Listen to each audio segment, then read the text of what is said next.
সালাম স্টিল ভোটের গাড়ি নিয়ে বরিশালের নির্বাচনী প্রচারণার খবর জানাচ্ছেন প্রতিনিধি হুমায়ুন কবির। সালাম স্টিল ভোটের গাড়ি নিয়ে আমরা রয়েছি এখন বরিশাল 1 আসনের গণজিতে। গণজি বা আঙুলজোড়া নিয়ে এই আসনটি গঠিত।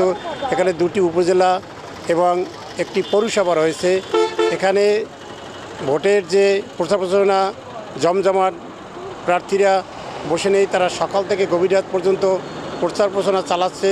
এই আসনে 5 জন প্রার্থী প্রতিদ্বন্দ্বিতা করছে। এর ভিতরে বিএনপির জহিরুদ্দিন স্বপন, যিনি ধানের শীষ, এবং স্বতন্ত্র প্রার্থী রয়েছেন আব্দুল সোহান, তিনি বলমাকা নিয়ে নির্বাচন করছেন। এছাড়াও জামাত ইসলামী এবং ইসলামী আন্দোলনের প্রার্থী রয়েছে এবং জাতীয় পার্টির প্রার্থী এখানে রয়েছে।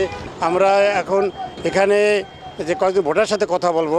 আপনারা কেমন প্রার্থীকে ভোট দিবেন? সমাজে ভালো কাজ করবে, যে ন্যায় নীতির মাধ্যমে কাজ করতে চায়, তাদেরকে আমরা ভোট দেবো। আমরা একজন স্বচ্ছ ব্যক্তিকে চাই, যে এলাকায় উন্নত করবে।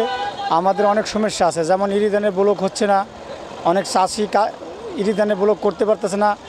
মোটর বসাইয়া ছোট ছোট খালে পানি নিয়ে তারপর চাষ করতেছে, অনেক ব্যয়বহুল খরচ হইতেছে। এলাকায় অনেক রাস্তাঘাট উন্নত হইতেছে না, অনেক ভাঙ্গাচুরি আছে। এগুলো যে উন্নত করতে পারবে তাকে আমরা যোগ্য প্রার্থী হিসাবে তাকে ভোট দিব ইনশাল্লাহ। এই ছিল আমার কাছে সালাম স্টিল ভোটার গাড়ির সর্বশেষ।